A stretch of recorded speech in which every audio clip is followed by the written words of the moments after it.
Hello friends, good morning. स्वागत है आप लोगों का वर्ल्ड ऑफ फिजिक्स के यूट्यूब चैनल पर। बहुत खुश लग रहे हैं आप लोग या बहुत खुश लग रहे हैं हम? चलिए, बहुत खुश हैं, आप भी खुश रहें। खुश हैं इसलिए कि इससे जो आपके सामने दिख रहा है इसका उपयोग करके आपके समय को बचाएंगे और आपको अच्छे से अच्छे नॉलेज तक पहुंचाएंगे, आपको अच्छे से अच्छे मुकाम तक पहुंचाएंगे। ये हमारी कोशिश रहेगी। तो बच्चों, कैसे हैं? ठीक है।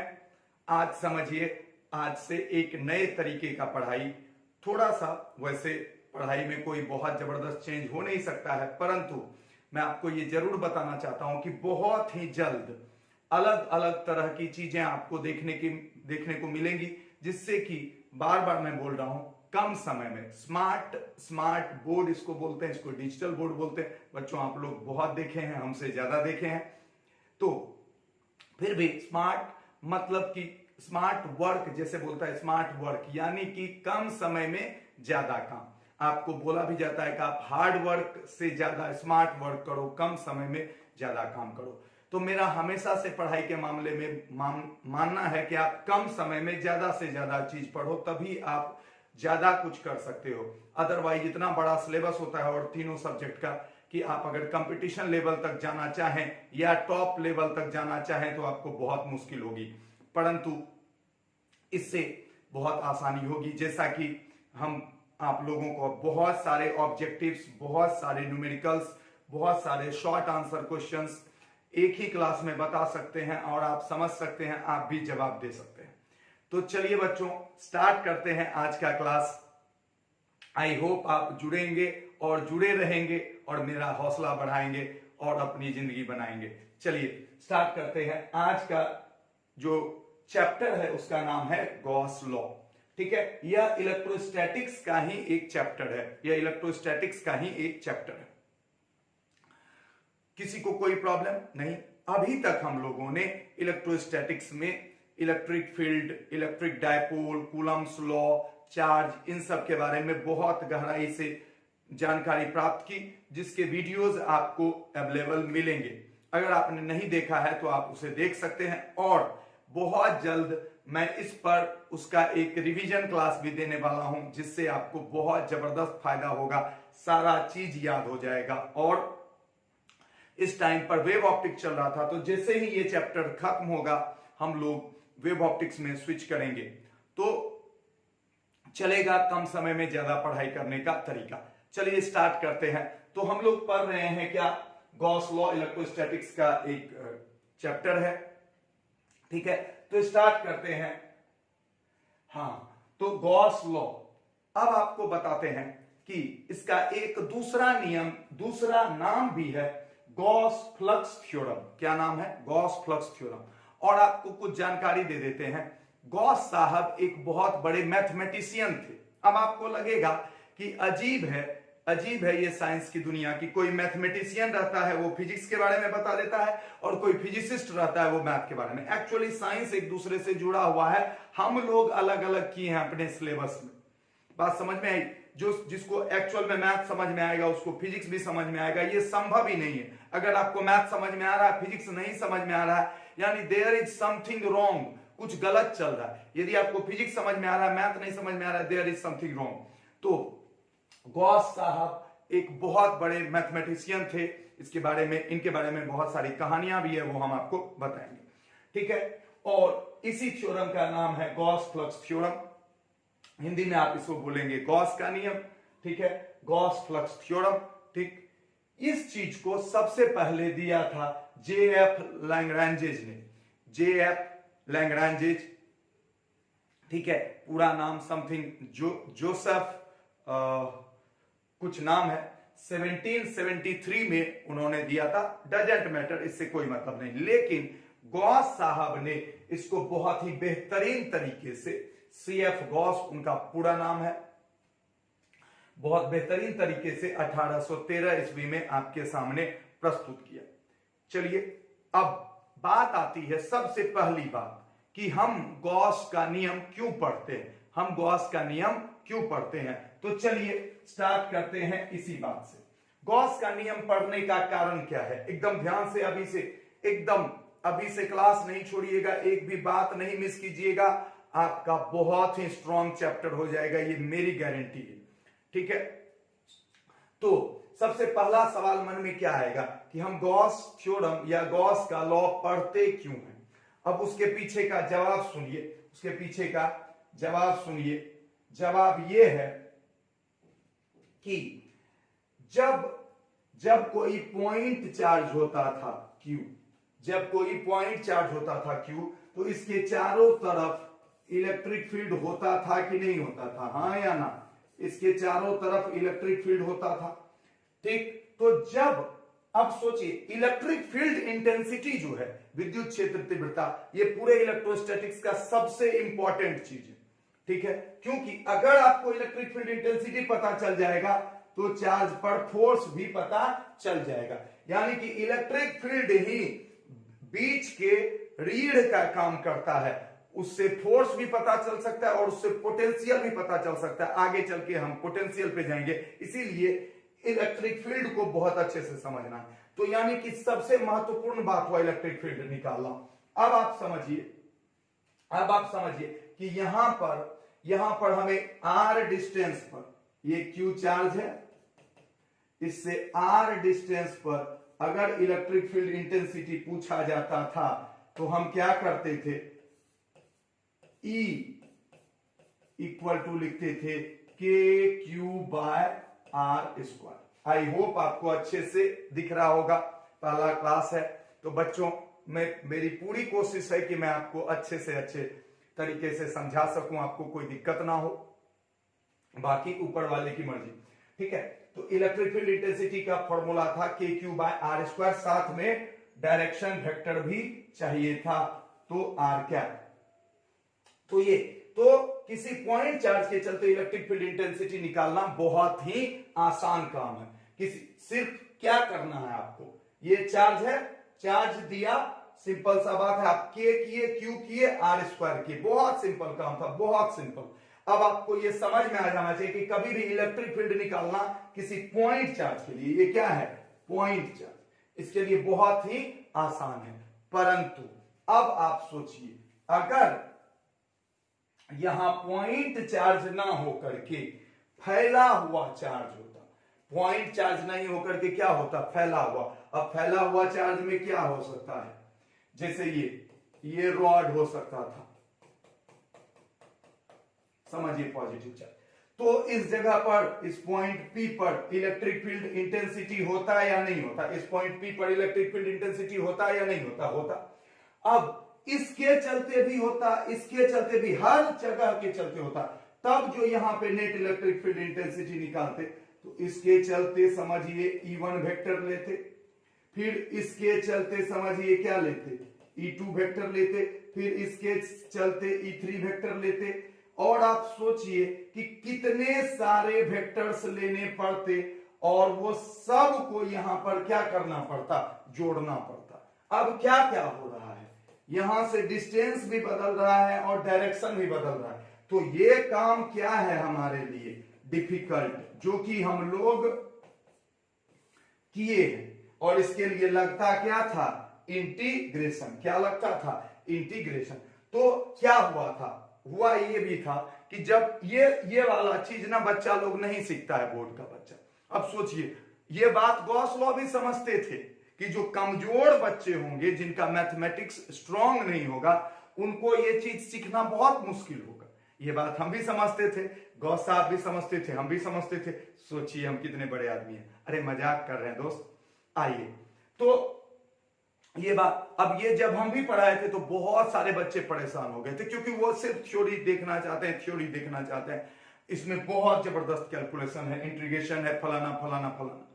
तो गॉस साहब ने बोला कि देखो, ये तुम्हारे सामने बहुत बार आएगा, क्योंकि पॉइंट चार्ज नहीं होगा, ये पेन है, इसको आप रब कर दीजिए, तो ये पॉइंट चार्ज नहीं बना, ये तो एक रॉड बना। तो अब यहां पे इलेक्ट्रिक फील्ड पूछेगा तो तुम कैसे निकालोगे, तुमको तो डिफिकल्ट चीज निकालने में मजा आता नहीं है, फिर तुम क्या करोगे, बात समझ रहे हैं। या एग्जाम्पल के तौर पे ये देखिए, यहां ये देखिए, ये चार्ज, इसके बगल में यहां पे अगर पूछा जाए इलेक्ट्रिक फील्ड, ये भी है प्लेट, सोचिए ये अगर इस तरह का प्लेट हो और इस पे पॉजिटिव पॉजिटिव पॉजिटिव पॉजिटिव, ठीक है, चार्ज हो, तब क्या होगा? तब इसके कारण भी इस पॉइंट पे हर बिंदु के कारण इलेक्ट्रिक फील्ड होगा। सोचिए कितने सारे इलेक्ट्रिक फील्ड को यहां पर जोड़ना होगा, ये सब कितना मुश्किल काम हो जाएगा। ये क्या हो जाएगा, अगर स्फेयर हो, अगर स्फेयर हो और इस पे भी चार्ज हो, तब भी इसको भी निकालना बहुत मुश्किल हो जाएगा कि सबके चलते निकालो, सबका डिस्टेंस अलग और डायरेक्शन अलग। तो इसी चीज को देखते हुए आप सुनिए, इतना देर तक आप देख लिए क्या कि गॉस लॉ क्या कहना चाह रहे थे, गॉस साहब क्या कहना चाह रहे थे कि तुम पॉइंट चार्ज के चलते आसानी से इलेक्ट्रिक फील्ड निकाल लोगे, परंतु जब चार्ज फैल जाएगा तो तुमको बहुत मुश्किल होने लगेगी। तब तुम करोगे क्या, तब तुम करोगे क्या? तो इसी के लिए गॉस साहब ने, इसी के लिए गॉस साहब ने एक विधि दिया, एक ट्रिक दिया, एक ट्रिक दिया, एक आइडिया दिया कि हम एक ट्रिक देते हैं। एक्चुअल में वो क्या है, एक ट्रिक है, मैथमेटिकल ट्रिक है। वो एक्चुअल में क्या है, एक मैथमेटिकल ट्रिक है। और वो ट्रिक क्या बताता है, वो ट्रिक बताता है कि किस तरह से हम इलेक्ट्रिक फील्ड इंटेंसिटी आराम से ज्ञात कर सकते हैं, किस तरह से हम इलेक्ट्रिक फील्ड इंटेंसिटी आराम से ज्ञात कर सकते हैं, ये ट्रिक है। अब लेकिन इस ट्रिक में एक कमी है जो कि अभी ही हम बता देते हैं। यह एक अप्रोक्सीमेट मेथड है। यह क्या है, एक अप्रोक्सीमेट यानी कि लगभग, बात को समझिए, यानी कि गॉस साहब ने जो अपना नियम दिया उससे आप इलेक्ट्रिक फील्ड इंटेंसिटी निकाल तो लेंगे, लेकिन एक्चुअल नहीं, क्या निकालिएगा, लगभग। क्या निकालिएगा, लगभग। बात समझ में आई? तो गॉस साहब ने क्यों नियम दिया, फैले हुए चार्ज के बगल में इलेक्ट्रिक फील्ड निकालने के लिए। कैसा नियम दिया, एक ट्रिक के जैसा दिया। और उस ट्रिक से हम कैसा इलेक्ट्रिक फील्ड निकालेंगे, अप्रोक्सीमेट। कैसा निकालेंगे, अप्रोक्सीमेट। बात समझ में आई? तो हमको पता चल गया कि हम लोग गॉस का नियम क्यों पढ़ते हैं, गॉस लॉ हम लोग क्यों पढ़ते हैं। तो जल्दी से इसका एक स्क्रीनशॉट ले लीजिए,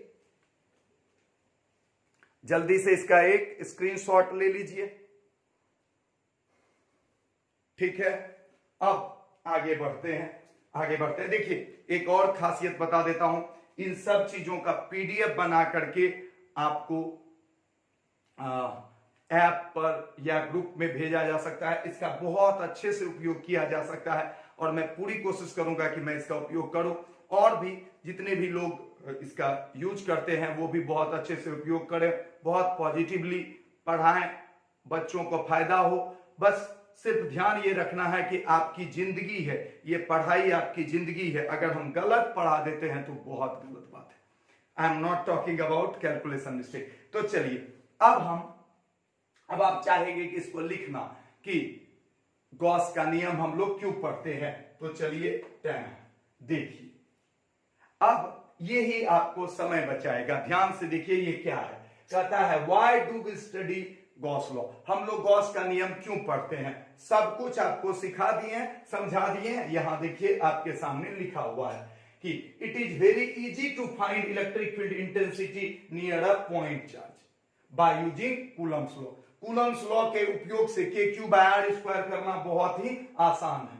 but if charge is extended then it is very difficult to find electric field intensity by using Coulomb's law. यानी कि अगर चार्ज फैल जाए तब कूलम्स लॉ का ही उपयोग करके बहुत मुश्किल है। परंतु हम आपको जानकारी के लिए बोल देते हैं कि कूलम्स लॉ से जो इलेक्ट्रिक फील्ड इंटेंसिटी आपका निकला था वो बहुत हद तक एग्जैक्ट इलेक्ट्रिक फील्ड इंटेंसिटी निकला था, जबकि गॉस लॉ से बहुत ही अप्रोक्सीमेट लगभग निकलता है। So Gauss has given a method to find electric field intensity. तो गॉस साहब ने एक मेथड दिया, किस लिए, find the electric field intensity near an extended charge object, यानी कि बड़ा चार्ज ऑब्जेक्ट वेरी इजीली। बहुत आसानी से, वो एक ट्रिक है, ठीक है। But it is an approximate method, but it is an approximate method. यह क्या है? एक अप्रोक्सीमेट मेथड है। अब देखिए नॉर्मल डेज में क्या होता था, इतना देर होते होते हमारे हिंदी वाले भाई साहब बोलना शुरू कर देते थे, सर हिंदी हिंदी हिंदी। तो चलिए जल्दी से इसका स्क्रीनशॉट लीजिए, ठीक है।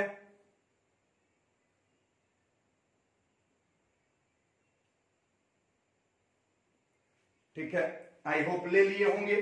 अब कुछ नहीं करना है, हिंदी के लिए बढ़ना है। देखिए हम गॉस का नियम क्यों पढ़ते हैं, सब लोग सुनिए। देखिए इससे बहुत फायदा होने वाला है, एक तो टाइम बचने वाला है, उस टाइम में हम इसको एक बार पढ़ लेंगे तो ये ज्यादा फायदेमंद होने वाला है। कि किसी बिंदु आवेशित कण के करीब, समझाया हुआ तो पूरा, किसी बिंदु आवेशित कण के करीब या आप निकट भी बोल सकते हैं, कूलम के नियम से विद्युत क्षेत्र तीव्रता ज्ञात करना बहुत आसान है। कूलम के नियम से विद्युत क्षेत्र पर कैसा होना चाहिए? बिंदु आवेश। परंतु किसी फैले हुए आवेशित वस्तु के करीब विद्युत क्षेत्र तीव्रता ज्ञात करना बहुत मुश्किल है। उसी नियम से, कूलम के नियम से भी फैले हुए चार्ज के करीब विद्युत क्षेत्र तीव्रता निकालना बहुत मुश्किल है। इसके लिए गॉस साहब ने अप्रोक्सीमेट मेथड दिया। अब अप्रोक्सीमेट का लगभग विधि अच्छा नहीं लगता है, दिया, जिससे हम फैले हुए आवेशित वस्तु के करीब, जिससे हम फैले हुए आवेशित वस्तु के करीब आसानी से विद्युत क्षेत्र तीव्रता ज्ञात कर सकते हैं। क्लियर? तो ये हुआ आपका हिंदी। जल्दी से इसका भी स्क्रीनशॉट ले लीजिए।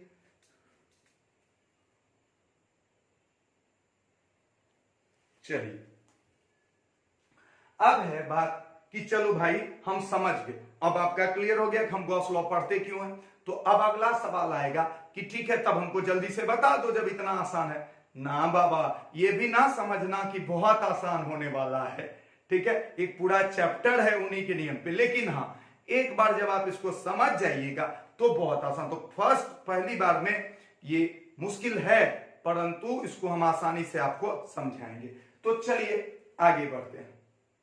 तो वन में क्या सवाल आएगा कि भैया हमको कैसे गॉस का नियम उपयोग करना है। एग्जाम्पल के तौर पे एक सेकंड के लिए रुक जाइए, ठीक है। अब हम आपको बताते हैं कि जब गॉस साहब ने बोला कि ये एक क्या है, ट्रिक है। जब गॉस साहब ने क्या बोला, ये एक ट्रिक है, कोई कंफ्यूजन नहीं। तो जब गॉस साहब ने बोल दिया कि ये एक ट्रिक है, तो ट्रिक को यूज करने का भी तरीका होना चाहिए। जब मैथमेटिक्स में आप किसी ट्रिक को यूज करते हैं, हम बार बार बोलते हैं कि गॉस साहब क्या थे, एक धुरंधर वाले मैथमेटिशियन थे। बात समझ में आई? तो जब मैथमेटिक्स का ट्रिक अप्लाई करते थे या मैथ में भी करते हैं, तो आप किस तरह से करते हैं? आप इस तरह से करते हैं कि चलो पहले इसको करो, गुना करो, फिर इसको जोड़ो। जैसे किसी का पावर निकालना हो, रूट निकालना हो, तो कुछ ट्रिक। तो ट्रिक में आप क्या करते हैं कि 1 2 3 स्टेप करते हैं, जिस स्टेप के बारे में किसी को पता नहीं होता, पर आप वो स्टेप खटाखट करते हैं और आपका आंसर आ जाता है। तो उस स्टेप को करने के लिए गॉस साहब ने कुछ चीजों को बोला कि आपको कुछ चीजें जाननी पड़ेगी, और उसी में से हमारा पहला और सबसे इंपॉर्टेंट चीज है जिसका नाम है एरिया वेक्टर। क्या नाम है? एरिया वेक्टर, क्षेत्रफल सदिश। आई होप आपको आसानी से समझ में आ रहा होगा अभी तक का। तो चलिए क्षेत्रफल सदिश के बारे में बात करते हैं। क्षेत्रफल सदिश क्या है? आज तक हम क्या जानते थे? क्षेत्रफल किसको कहते हैं समझाते हैं। देखिए ये है सतह, ये क्या है? सतह, सरफेस। ये क्या है? एक सरफेस, सतह। तो फिर इसको क्षेत्रफल कब कहेंगे? तो लंबाई गुना चौड़ाई कर देंगे तब बनेगा क्षेत्रफल।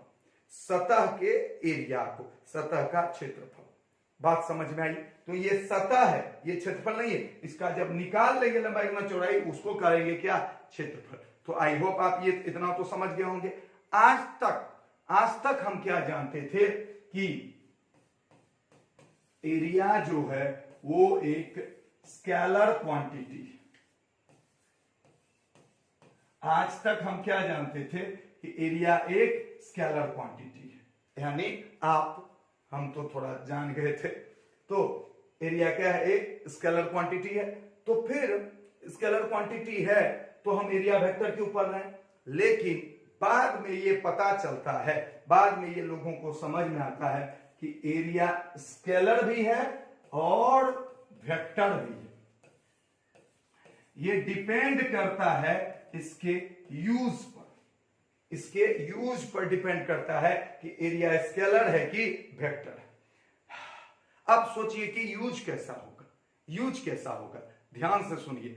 अगर एरिया का यूज मान लिया जाए कि हम इसको पेंट करना चाहते हैं, तो ये किसी भी डायरेक्शन में रहे हमारा पेंट बराबर ही खर्च होगा।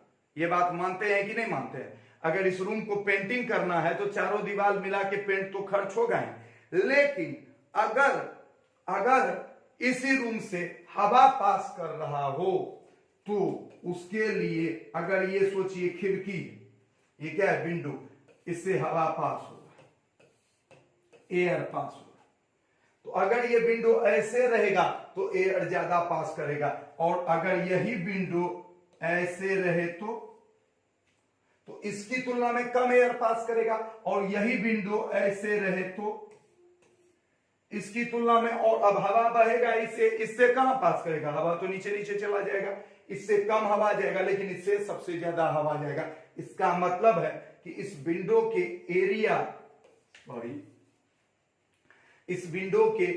एरिया के ओरिएंटेशन पर इसका, अरे ये भी मिट गया है, कोई बात नहीं दोस्त।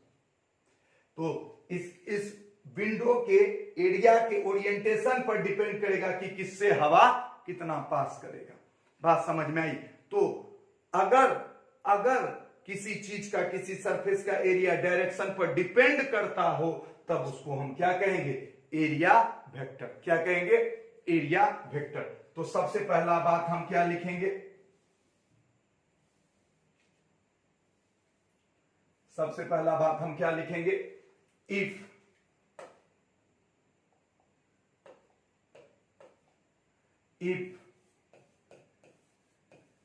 area of any surface, if area of any surface depends on the orientation,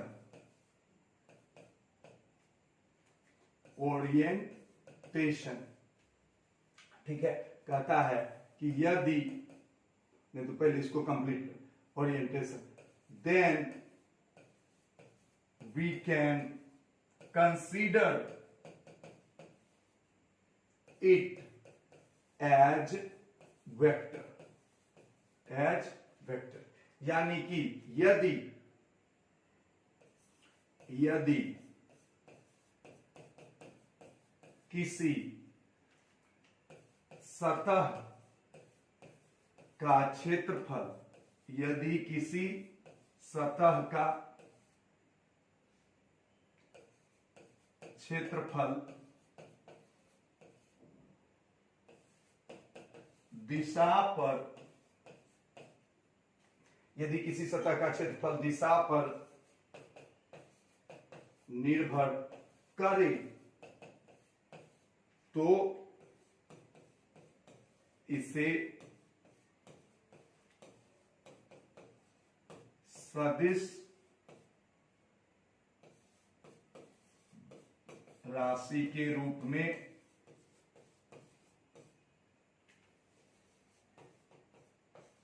लेते हैं या मानते हैं। बात समझ गए? तो यानी कि एरिया कब वेक्टर कहलाएगा, जब वो डायरेक्शन पर डिपेंड करेगा। कोई अगर पूछेगा तो आप क्या जवाब दीजिएगा, एरिया कब वेक्टर कहलाएगा, जब वो डायरेक्शन पर डिपेंड करेगा। अब है बात कि एरिया का डायरेक्शन किधर मानेंगे, बात को समझिए। अब सुनिए, जैसे कि डिस्प्लेसमेंट होता था, एक पार्टिकल यहां से यहां जाता था, तो आप बोलते थे ये है उसका डायरेक्शन, हाँ या ना, ये है उसका क्या, डायरेक्शन। अब ध्यान से देखिए, इसको मिटा देते हैं, तो ये डिस्प्लेसमेंट का डायरेक्शन। लेकिन अगर ये सतह है तो इसका डायरेक्शन तो इनफाइनाइट होगा, इधर भी होगा, इधर भी होगा, इधर भी होगा। इसलिए एरिया वेक्टर का जो डायरेक्शन लिया गया मेरे दोस्त, एरिया वेक्टर का जो डायरेक्शन लिया गया मेरा दोस्त, वो कैसे लिया गया, सरफेस के परपेंडिकुलर। यानी कि ये अगर सरफेस एरिया है तो ये एरिया वेक्टर का डायरेक्शन है, जो हम यहां आपको ऐसे दिखाए हुए हैं। ठीक है, ये अगर एक सरफेस है तो ये इसका एरिया वेक्टर है इस तरह से। तो ये क्या है, एरिया वेक्टर। बात समझ में आई? तो आप समझ गए कि अगर डायरेक्शन पर डिपेंड करेगा तो उसको वेक्टर बोलेंगे।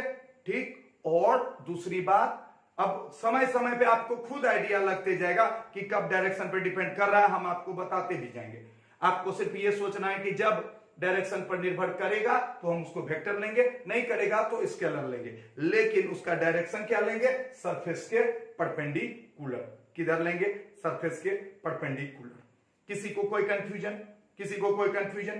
तो ये हुआ एरिया वेक्टर के बारे में। अब और भी चीजें हम एरिया वेक्टर के बारे में जान सकते हैं। ठीक है, ध्यान से सुनते जाइए। इसका जल्दी से पहले स्क्रीनशॉट ले लीजिए, फिर हम आगे बताते हैं, इसको मिटाएंगे। जल्दी इसका स्क्रीनशॉट ले लीजिए। ठीक है, ध्यान दीजिए, ध्यान दीजिए। आई होप आप इसका स्क्रीनशॉट ले लिए होंगे। प्लीज कॉन्सेंट्रेट, इधर देखिए। अगर इसको मिटा रहे हैं, अब अगर कोई भी, जैसे कि ये 2 मीटर लंबा और ये 2 मीटर चौड़ा, ध्यान से सुनते जाइएगा, मजा आएगा। बहुत ही इंटरेस्टिंग ये वाला टॉपिक है। तो इसका एरिया कितना बोलिएगा, 4 मीटर स्क्वायर, कोई कंफ्यूजन नहीं। तो अगर इसको स्केलर के रूप में लिखेंगे तो लिखेंगे 4 मीटर स्क्वायर। बात समझ गए? लेकिन अगर इसी को वेक्टर के रूप में लिखना हो तब हम ऐसे इसका एक डायरेक्शन मानेंगे इस तरह से, और तब वेक्टर ए इक्वल टू, तो इसका मैग्नीट्यूड कितना हो गया, तो एरिया वेक्टर जो भी है, एरिया वेक्टर जो भी है, तो इसका मैग्नीट्यूड क्या होता है, जो सरफेस का नॉर्मली एरिया है वही क्या हो गया, मैग्नीट्यूड। तो वो तो हो गया आपका 4 मीटर स्क्वायर। लेकिन साथ में क्या होना चाहिए, डायरेक्शन। तो ये डायरेक्शन है, और याद कीजिए डायरेक्शन के लिए हम लोग यूज करते हैं क्या, एन कैप। तो अगर इसी सरफेस के एरिया को स्केलर के रूप में लिखेंगे तो सिर्फ मैग्नीट्यूड लिखेंगे, और अगर वेक्टर के रूप में लिखेंगे तो एरिया इनटू क्या लिखेंगे, यूनिट वेक्टर। और ये यूनिट वेक्टर किस चीज को दर्शाएगा, डायरेक्शन को। तो अब जिस भी डायरेक्शन में हुआ, मान लिया जाए ये एक्स एक्सिस के डायरेक्शन में हुआ, ये किसके डायरेक्शन में हुआ, एग्जांपल के तौर पे ये एक्स एक्सिस के डायरेक्शन में, तो इसके जगह पे हम क्या लिख देंगे, आई कैप। क्या लिख देंगे, आई कैप। याद होगा आप लोगों को, एक्स एक्सिस के डायरेक्शन को आई कैप से डिनोट करते हैं, वाई एक्सिस के डायरेक्शन को जे कैप से, और या वाई एक्सिस के को जे कैप से, और जेड एक्सिस को के कैप से। बात समझ गए? आप ले सकते हैं, इधर भी एक्स ले सकते हैं, इधर वाई और इधर जेड। हमेशा इस तरह से लेना चाहिए कि एक्स की तरफ उंगली रख करके वाई की तरफ मोड़े तो अंगूठा किसकी तरफ जाए, जेड की तरफ। ये याद रख लीजिएगा आप लोग बच्चों। इसको इससे भी काम है, आपको मैथ में भी काम होगा, मैथ के वेक्टर में, 3D वेक्टर में, सब जगह इसका काम होता है। एक्स एक्सिस, वाई एक्सिस और जेड एक्सिस। क्लियर? तो अगर एक्स एक्सिस के डायरेक्शन में होगा तो आई कैप, अगर वही वाई एक्सिस के डायरेक्शन में हुआ तो जे कैप। तो इसीलिए हम यहां क्या लिख दिए, एन कैप। क्या लिख दिए, एन कैप। तो ये हो गया आपका स्केलर और ये हो गया वेक्टर। आई होप आप इसको समझ चुके होंगे। अब इसी चीज को लिखना है ऐसे, देखिए क्लियर, सब कुछ लिखा हुआ है। Area vector when area of any surface, वो भी जो पहले दिए डेफिनेशन वो भी बहुत इंपॉर्टेंट था, जो चीज समझाए वो आपके सामने है। क्लियर? कोई कंफ्यूजन नहीं? ठीक है। When area of any surface represented as magnitude as well as direction, अभी तुरंत बताए थे कि परिमाण के साथ साथ दिशा भी हो तो it is called area vector. जब किसी सतह के क्षेत्रफल को परिमाण तथा दिशा के साथ दर्शाया जाता है जाए तो इसे क्षेत्रफल सदिश कहते हैं। अब वही है एग्जाम्पल आपके सामने, वही चीज कि 2 into 2, सॉरी ये देखिए यहां भी गड़बड़ हुआ है।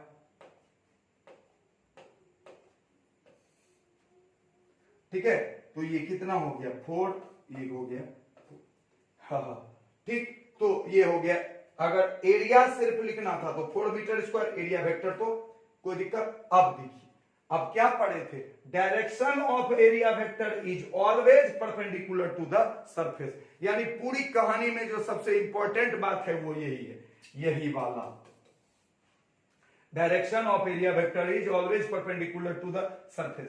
क्षेत्रफल सदिश की दिशा सतह की क्या होती है, लंबवत होती है। क्षेत्रफल सदिश की दिशा सतह के लंबवत होती है। और यहां n cap is the direction of area vector, ये एक क्या है, यूनिट वेक्टर। एन कैप क्या है, एन कैप क्या है, एक यूनिट वेक्टर है, एक यूनिट वेक्टर है। तो जल्दी से इसका भी स्क्रीनशॉट ले लीजिए। आप देखिएगा कि कम समय में ज्यादा पढ़ाई, ज्यादा समझ, सब कुछ होगा, सब कुछ होगा। किसी को कोई कंफ्यूजन? चलिए अब हम इस पे और डिटेल में चर्चा करेंगे, अब और हम इस पे और डिटेल में चर्चा करेंगे। अभी तक क्या है, अब सोचिए ये वाला सरफेस है, क्या ये वाला सरफेस है, ध्यान से सुन लीजिए, ये वाला सरफेस है, तो इसका तो डायरेक्शन इधर की ओर होगा, इसका डायरेक्शन किधर की ओर होगा, इधर परपेंडिकुलर बाहर की ओर। तो ये तो पूरा प्लेन है, तो परपेंडिकुलर बाहर की ओर, आसानी से आप बोल दी बाहर की ओर, ठीक है।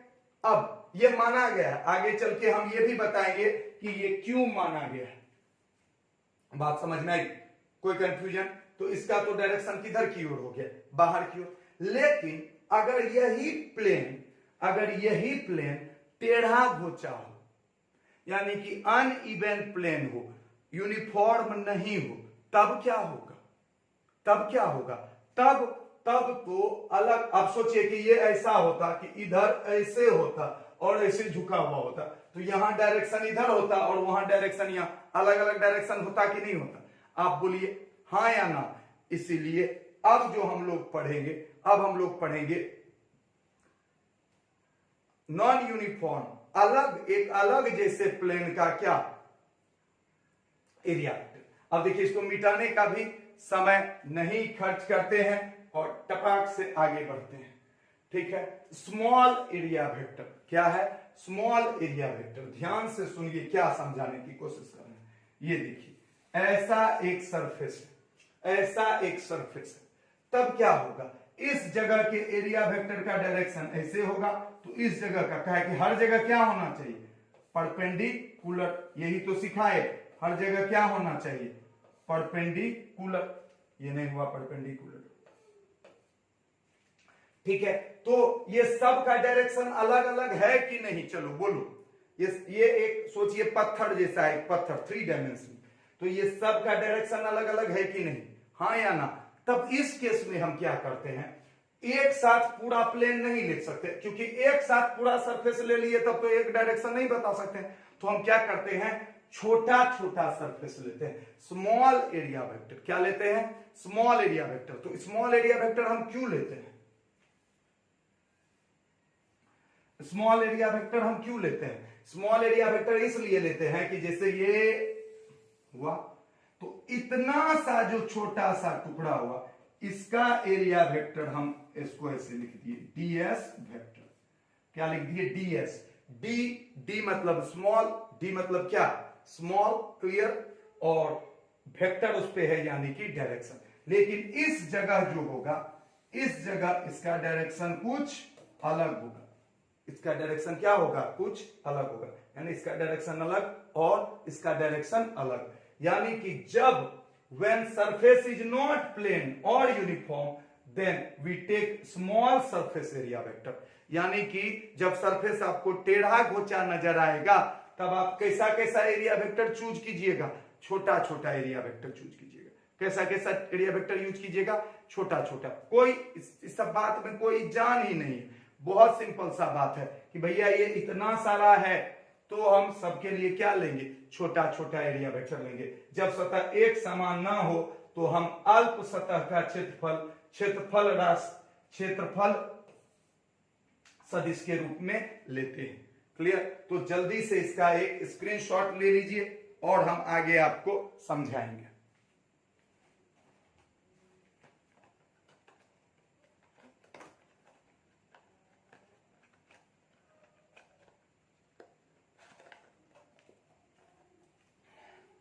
चलिए आइए, अगर आप समझ गए होंगे तो हम आपके सामने एक डेमो देते हैं। डेमो ये देखिए, इसमें टोटल कितने सरफेस हैं, गौर से देखिए।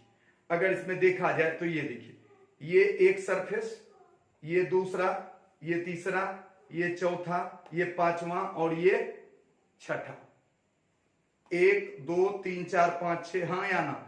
अब इस 6 सरफेस को एक ही एरिया वेक्टर से आप रिप्रेजेंट नहीं कर सकते। बड़ा सिंपल सा बात है, इस 6 सतह को एक ही वेक्टर से नहीं रिप्रेजेंट कर सकते, क्योंकि इसका जो डायरेक्शन होगा किधर की ओर होगा, ऊपर की ओर। इसका डायरेक्शन किधर की ओर होगा, नीचे इधर की ओर। इसका इधर की ओर, इसका इधर की ओर, इसका। और ये सब चीज को 3 डायमेंशनली दिखाया भी जा सकता है, लेकिन उससे अच्छा तो यही है जब हम इसी से दिखा दे रहे हैं तो कोई प्रॉब्लम नहीं है।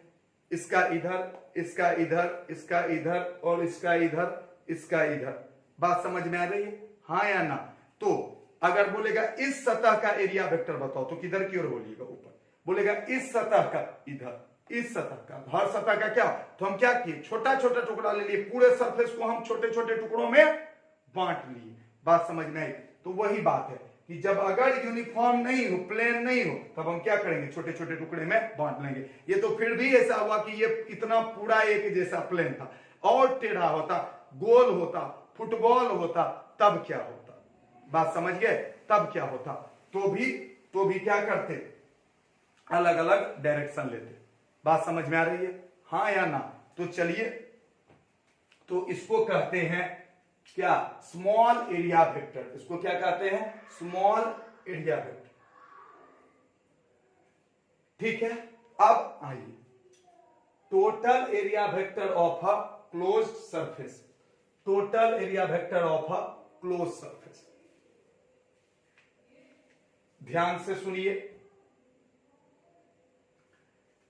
थोड़ा आवाज कम प्लीज,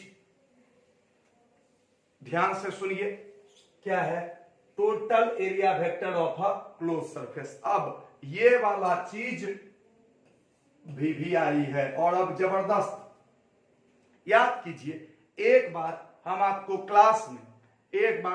क्लास में इस तरह का चीज बना के दिखाए थे, और आप देख करके ही चकित रह गए थे कि ये क्या है। आज हम आपको ये चीज समझाएंगे कि ये चीज क्या है, और आप देखिएगा कि ये बहुत ही मुश्किल काम नहीं है। चलिए ध्यान दीजिए। अभी हम क्या देखे थे, ये एक क्लोज सरफेस है। ये क्या है, एक क्लोज सरफेस है। अब आप सोचिए, इस जगह एक क्या होगा, डीएस वेक्टर, फिर इस जगह दूसरा एरिया वेक्टर होगा, डीएस वेक्टर। ऐसा कितना सारा हो सकता है, छोटा छोटा, इनफाइनाइट। तो अगर आपको बोलेगा कि टोटल एरिया वेक्टर बताएं, क्या पूछेगा, टोटल एरिया वेक्टर। अब इसको ध्यान से समझिए। तो क्या करेंगे, टोटल एरिया वेक्टर का मतलब क्या हुआ, सारे इस डीएस वेक्टर को क्या कर लेंगे, जोड़ लेंगे, हाँ या ना। टोटल एरिया वेक्टर का मतलब क्या हुआ, सारे डीएस वेक्टर को जोड़ लेंगे। इसमें कोई कंफ्यूजन है, ठीक है। इसका मतलब हम ये बोल सकते हैं, total area vector equal to ds vector plus ds vector plus ds vector, हाँ या ना, ना। कोई कंफ्यूजन इस तरह से। अब सारे डीएस वेक्टर को जोड़ लेंगे। याद कीजिए, जब किसी भी बहुत सारे छोटे चीज को जोड़ते हैं तो उसी के लिए आता है इंटीग्रेशन। क्या आता है, इंटीग्रेशन। क्या आता है, इंटीग्रेशन। तो इंटीग्रेशन का मतलब क्या है, सारे छोटे चीजों को जोड़ना। तो हम इसको ऐसे लिख सकते हैं, बोलिए तो, integration of all DS vector, हाँ या ना। तो टोटल एरिया वेक्टर को हम क्या लिख दिए, integration of all DS vector. बोलिए, ये भारी लगा आपको, सच बोलिए, क्या किए, इसमें से जितने भी सारे एरिया वेक्टर को क्या कर लेंगे, जोड़ लेंगे। तो ये हुआ integration of all DS vector. इसमें किसी को कोई कंफ्यूजन, सही बोलिए। अच्छा, अब बोलेगे सर आप तो ये एक गोला भी दिए थे ऐसे, ये क्या था, ये क्या था, तो अब हम बताते हैं। इसको कहते हैं क्लोज। देखिए ये क्लोज हुआ। तो अब देखिए ये सरफेस अगर क्लोज होगा, ये सरफेस अगर क्या होगा, क्लोज होगा, बंद होगा, तब हम integration of all DS vector, यानी कि सारे डीएस वेक्टर को जोड़ेंगे फॉर किसके लिए, क्लोज सरफेस को। तो इसको अब क्या लिखेंगे जानते हैं, इंटीग्रेशन ऑफ, देखिए कितना मजेदार होने वाला है, integration of all DS vector for closed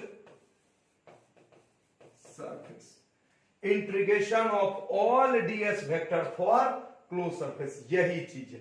तो ये क्या है, पूरे सरफेस का एरिया वेक्टर जोड़ के, पूरे सरफेस का एरिया वेक्टर जोड़ के अगर लिखना होगा तो यही लिखेंगे, this is the total area vector. कोई कंफ्यूजन, कोई कंफ्यूजन, ठीक है। तो इसका हिंदी भी लिख सकते हैं, कहीं भी लिख देंगे, ठीक है। सभी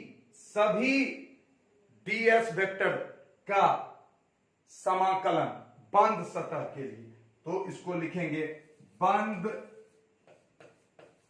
सतह के लिए सभी डीएस वेक्टर का समाकलन, ठीक है। तो लेकिन अब हम आपसे रिक्वेस्ट करेंगे कि इसको आप एकदम समझ जाइए, जब भी ये चीज आपके सामने रहे तो आप समझ जाइए this is the total area vector. बात समझ गए। जल्दी से इसका एक स्क्रीनशॉट लीजिए, जल्दी से इसका एक स्क्रीनशॉट लीजिए, ले लिए, आई होप, ठीक है। अब ध्यान से देखिए, एक और पेज ऐड किए इसमें, ठीक है। थोड़ा थोड़ा आपको बताते जाते हैं और हमको भी आते जाएगा। अब ध्यान से सुनिए, एकदम ध्यान से।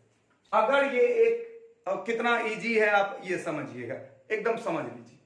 अगर ये आपका स्फीयर हुआ, ये क्या हुआ, एक स्फीयर, स्फीयर,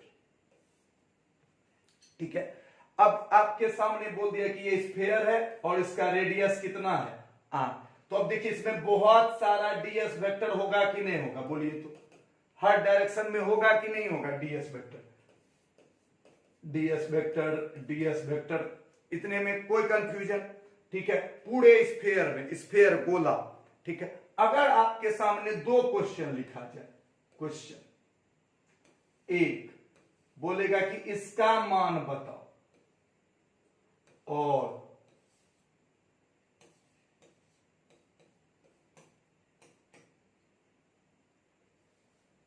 अब देखिए इस दोनों क्वेश्चन में अंतर समझिए। लिखा हुआ है फॉर स्फीयर, क्या, फॉर स्फीयर, एकदम डिटेल में। आज भी, सिर्फ आज ही जाके इस चैप्टर के बारे में भी लोगों से पूछना शुरू कर दीजिएगा। मेरा भरोसा कीजिए, आपके सामने फिर से हथियार डाल देंगे लोग। यही बात है। इस चैप्टर को भी जब हम आपको पढ़ाएंगे, अभी तुरंत वेव ऑप्टिक्स चल रहा था, आप गौर किए होंगे कि किस लेवल तक हम जाते हैं। इस चैप्टर को भी आपके सामने जब रिप्रेजेंट करेंगे, रखेंगे, तो फिर से आप इस चैप्टर के भी मास्टर कहलाएंगे। शर्त इतना है कि रोज वीडियो में लाइव में जुड़े और स्टार्टिंग से एंड तक जुड़े रहे। आप मास्टर कहलाइएगा इस चैप्टर में, ये मेरा वचन है। क्लियर। अब देखिए, गौर से देखिए। अब आप ये किसी के लिए, किसी को पूछ के देखिए, फेल मारेगा, 100% फेल मारेगा। लेकिन हम आपको समझाते हैं, ध्यान से देखिए। अगर ये वाला दिया हुआ, ये वाला, इस दोनों में एक अंतर है। इसमें वेक्टर नहीं है, इसमें वेक्टर है। यानी कि इसमें कहता है कि सारे सरफेस के एरिया को खाली जोड़ दीजिए, वेक्टोरियली नहीं जोड़िए। देखिए कितना जबरदस्त है। सारे सरफेस एरिया को जोड़ दीजिए पर वेक्टोरियली मत जोड़िए। तो सारे को जोड़ देंगे तो कन्फर्म है आंसर कितना होगा, 4 पाई r स्क्वायर। क्योंकि एक गोले के सतह का क्षेत्रफल एक स्फीयर के सरफेस का क्षेत्रफल कितना होता है 4πr²। लेकिन अब इसका मान कितना होगा, तो बच्चा को ये वाला बोलते हैं, तो बच्चा एक दो बच्चा हमको जवाब दे देता है इस तरह से 4πr² वेक्टर। ये गलत है, तो गलत है तो भैया इसको क्यों रहने दें, मिटा दें। बात समझ गए। तो इसका क्या जवाब होगा, अब देखिए इसका जवाब आप जब पूछिएगा लोगों से, जानने की कोशिश कीजिएगा तो आपको मजा आ जाएगा, आपको मजा आ जाएगा। इसका जानते हैं आंसर क्या होगा, इसका आंसर होगा 0। अब पूछिए क्यों, चलिए दैट इज द फिजिक्स। मजा ना आ गया तो बोलिएगा कितना जबरदस्त है, इसका आंसर 0 कैसे है। अब आप बताइए, तो अगर एक वेक्टर इधर हो 10 न्यूटन का और एक वेक्टर इधर हो 10 न्यूटन का, तो नेट कितना होता था, दोनों एक दूसरे के अपोजिट हो जाता था, तो क्या हो जाता था 0। क्या हो जाता था, यानी कि दो अगर एक दूसरे के अपोजिट डायरेक्शन में होता है वेक्टर, एक दूसरे के अपोजिट डायरेक्शन में होता है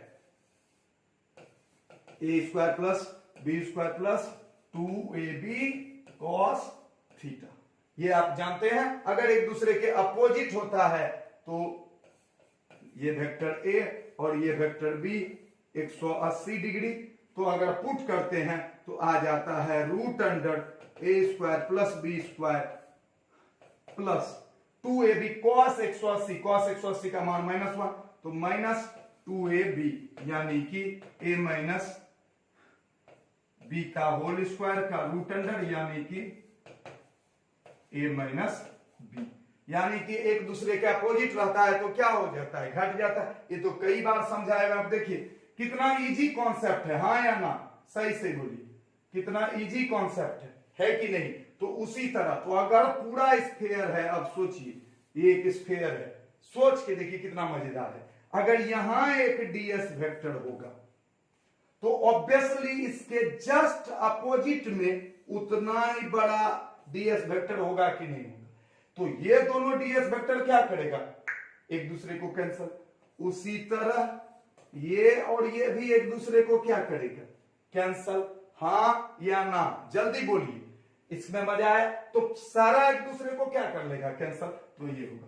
अब आप जाकर के किसी से पूछ के देखिए, किसी स्फीयर के लिए इसका मान बताओ और किसी स्फीयर के लिए इसका मान बताओ, आप देखिएगा आदमी क्या हो जाएगा, फेल हो जाएगा। तो अब आप इसको समझ लिए होंगे कि ये इसको कैंसिल किया, ये इसको कैंसिल किया, ये इसको कैंसिल किया, तो सब एक दूसरे के अपोजिट। गोला जब कंप्लीट है तो हमेशा क्या होगा, एक दूसरे को क्या करेगा, cancel.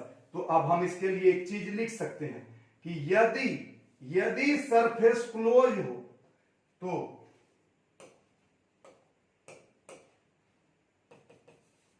if surface is closed then, अगर सरफेस बंद हो तो हमेशा इसका मान जानते हैं कितना होगा, 0।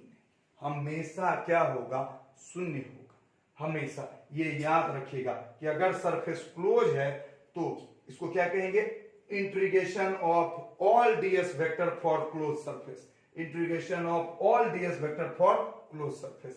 लेकिन इसका मान 0 नहीं होगा। देखिए कितना का अंतर है, tan है, इसमें हमेशा क्या होगा, 0 और वेक्टर नहीं हटा दी। क्लियर, बात समझ में आ गई। तो ये हुआ, जल्दी से इसका भी स्क्रीनशॉट ले लीजिए, बहुत ही मस्त कॉन्सेप्ट है। और जो भी बच्चे कहीं भी गॉस लॉ पढ़े होंगे वो एक बार जरूर सोच के देखें कि क्या ये सब चीज आप गहराई से समझे हुए थे। चलिए, क्लियर हो गया, क्लियर हो गया, इतना क्लियर हो गया। चलिए अब ठीक है, अब ध्यान से देखिए, आगे बढ़ते हैं 1 मिनट के लिए। ठीक, अगर ये क्यूब हो, क्या हो, क्यूब एकदम मजा से, इसके बाद 5-7 मिनट के अंदर छुट्टी भी हो जाएगा। तो अगर क्यूब हो, क्योंकि हम देखिए एक क्लास में बहुत सारे चीज को पढ़ाने की कोशिश कर भी रहे हैं और हमको पूरा भरोसा है कि आपको 100% सब कुछ समझ में आया होगा। पूरा भरोसा, अगर आप शुरुआत से देखे होंगे तो पूर्ण रूपेण सब कुछ समझ में आया होगा। ठीक है, ये हुआ आपका क्या, क्यूब। ठीक है, अब अगर ये क्यूब है, अब इसका लेंथ समझिए कुछ, अरे बाप रे बाप। ठीक है, चलिए बन गया, ये 2 मीटर, ये भी 2 मीटर, इस तरह से हो, ये भी 2 मीटर। चलिए, अब अगर इसका आपको बोलेगा कि बताओ ये, तो इसमें आप असल में क्या करेंगे, इसमें 6 सरफेस है, इसको मिटा दीजिए, ई वाला चीज को, ये सिर्फ है, और फिर एक तो ये भी है। तो जब ये लिखा रहे, कुछ सोचिए, देखने में कितना भारी चीज लगता है, और ये असल में क्या है जानते हैं, ये असल में है टोटल सरफेस एरिया। कैसा मजाक है, सोचिए, देखने में कितना भारी लगता है। ये किसी बच्चा को दे दीजिए, टाइम निकालो, अरे बाप रे बाप, उसका जान ही निकल जाएगा, क्या बोल दिया। और असल में ये क्या है, टोटल सरफेस एरिया। अब सोचिए, इसका 4 4 4 4 क्या हो, 6 चौके 24, तो कितना हुआ, 24 मीटर स्क्वायर। लेकिन यही चीज जब पूछेगा तो फिर से इसका आंसर कितना हो जाएगा, 0। पूछिए क्यों, क्योंकि ये सरफेस वाले को ये सरफेस कैंसल कर दिया, ये सरफेस वाले को ये, और आगे वाले को पीछे वाला कैंसल कर दिया। इसका मतलब है कि इसके लिए भी क्या हो गया, 0। कोई भी क्लोज होगा, टेढ़ा घोचा भी होगा ना, कैसा भी होगा, अगर तो यहां पे 1 होगा तो इसके जस्ट क्लोज है तो कुछ ना कुछ तो होबे करेगा, जस्ट अपोजिट। बात समझ रहे हैं, जब क्लोज है तो कुछ ना कुछ तो होबे करेगा, और सब बराबर छोटा छोटा ले रहे हैं, डीएस डीएस डीएस डीएस, सब परपेंडिकुलर ही ले रहे हैं, तो इसके जस्ट अपोजिट तो क्या होगा, एक दूसरे को क्या कर देगा, कैंसल कर देगा। बात समझ में आई, तो ये बात आपको क्लियरली समझ में आ जाना चाहिए, हाँ या ना। तो चलिए इसके बाद लास्ट आज का और आगे बढ़ते हैं। अब देखिए एग्जाम्पल, तो आपको पता है, इसके लिए भी आप लिख सकते हैं। इसके लिए इसको आप एरिया वेक्टर अगर इस पे दर्शाएं तो कैसे दर्शाएंगे, इधर देखिए, इस सरफेस के लिए एरिया वेक्टर इधर हुआ, ठीक है, इस सरफेस के लिए इधर, इस सरफेस के लिए इधर, और इस सरफेस के लिए इधर, और पीछे वाले सरफेस के लिए अंदर, और ई वाले सरफेस के लिए क्या होगा, ये हुआ आपका कौन सा, पीछे वाला। ठीक है, तो पीछे वाले के लिए अंदर, और इधर वाले के लिए, ये ऊपर वाले के लिए, क्लियर। उसी तरह स्फीयर के लिए भी सब जगह का निकाल सकते हैं, एरिया वेक्टर आप दर्शा सकते हैं। अच्छा, इसका अगर आपको डीएस बोलेगा तो 4l square, sorry 6l square, ठीक है, और ये बोलेगा तो क्या बोलिएगा, 0। इसका भी, इसका ये क्या है, ये भी क्लोज्ड है, गौर से देखिए, ये भी क्या है, क्लोज्ड है, तो ये बोलेगा तो 4πr स्क्वायर बोलिएगा, और पूरा वेक्टर ले देगा, तब क्या बोल दीजिएगा, 0। ये सब आप जरूर पूछ के देखिएगा, बहुत बच्चा फंसेगा, ट्राई मार के देखिए, आपको मजा आएगा और उसको भी कुछ सीखने मिलेगा। तो ये तो मेरा आदत है, इससे हमको लगता है कि फायदा है। देखिए मेरे इसी आदत को ना बहुत निगेटिव रूप से फैलाया गया, जिंदगी में कभी इससे किसी का घाटा नहीं हो सकता है। मतलब अगर कोई भी आदमी विद्वान आदमी से पूछिए कि एक आदमी है जो बोलता है कि नॉलेज को शेयर करो, हाँ आप घमंड करते हैं, लड़ते हैं, इसमें आपकी गलती है, हम तो नहीं बोलते, हम तो बोलते हैं प्रेम से पूछो, नॉलेज शेयर करो, इसमें कहीं कोई दिक्कत नहीं है। तो चलिए अब ये वाला लास्ट चीज हम आपको सिखा रहे हैं। यहां देखिए, ये है एक्स एक्सिस, ये है वाई एक्सिस, और ये है जेड एक्सिस। क्लियर? अब समझिए, ये है एक्स वाई प्लेन, तो इसका जो ये एरिया है, इसका एरिया वेक्टर किधर की ओर होगा, जेड की तरफ होगा। तो जो एक्स वाई प्लेन का जो एरिया वेक्टर होगा, तो कोई भी आपको बोलेगा, यहां पे लिखते हैं एक्स वाई प्लेन का एरिया वेक्टर होगा के कैप, किधर की ओर होगा, के कैप। इसका जो एरिया वेक्टर किधर होगा, बोलिए, इसका एरिया वेक्टर किधर होगा, ऊपर की तरफ, हाँ या ना। तो इस सरफेस का एरिया वेक्टर किधर हो गया, तो आपसे कोई पूछेगा कि बताओ एक्स वाई प्लेन का एरिया वेक्टर किधर होगा, तो आप बोलिएगा किसकी तरफ, के की तरफ। अच्छा, ये हुआ वाई जेड, तो ये हुआ वाई जेड, ऐसे देखिए, ये एक्स है ऐसे, ये वाई और ये जेड, तो ये हुआ एक्स वाई तो ऊपर। अब हुआ वाई जेड, तो वाई जेड का किसकी तरफ होगा, एक्स की तरफ। वाई जेड का किसकी तरफ होगा, एक्स की तरफ।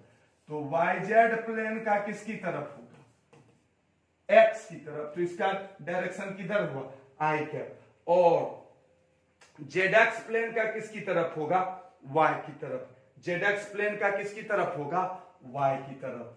तो जेड एक्स प्लेन का एरिया वेक्टर किसकी तरफ, वाई की तरफ। ये एकदम आसानी से आपको समझ में आ जाना चाहिए, किस प्लेन का एरिया वेक्टर किधर होगा। ठीक है, आप आराम से समझ लीजिए। ये देखिए, 3 डायमेंशनली आप देख सकते हैं, एक्स वाई जेड।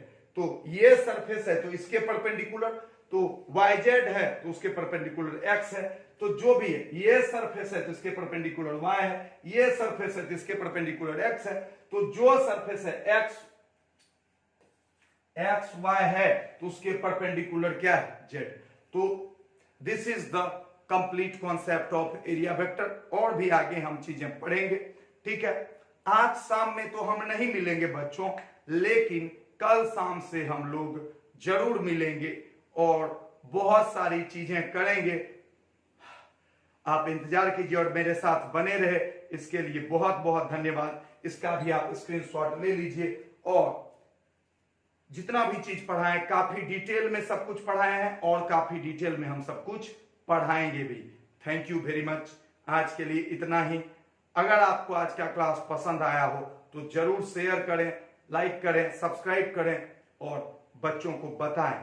ठीक है, इस एक क्लास में बहुत सारे सवाल आपके पास आ गए कि हम गॉस लॉ पढ़ते क्या है, क्यों है, एरिया कब वेक्टर होता है, कब स्केलर होता है, एरिया वेक्टर समेशन वाला ये वाला कॉन्सेप्ट। ठीक है, इसका मान कितना होगा, 0। और ये वेक्टर नहीं है तो 4 पाई आर स्क्वायर, और वेक्टर है तो 0। वेक्टर नहीं है तो 6l स्क्वायर। एल क्या होगा इसका, साइड लेंथ। ठीक है, और वेक्टर है तो 0। तो चलिए इसका भी स्क्रीनशॉट ले लीजिए। और आज के लिए इतना ही। धन्यवाद मेरे दोस्त, बाय बाय।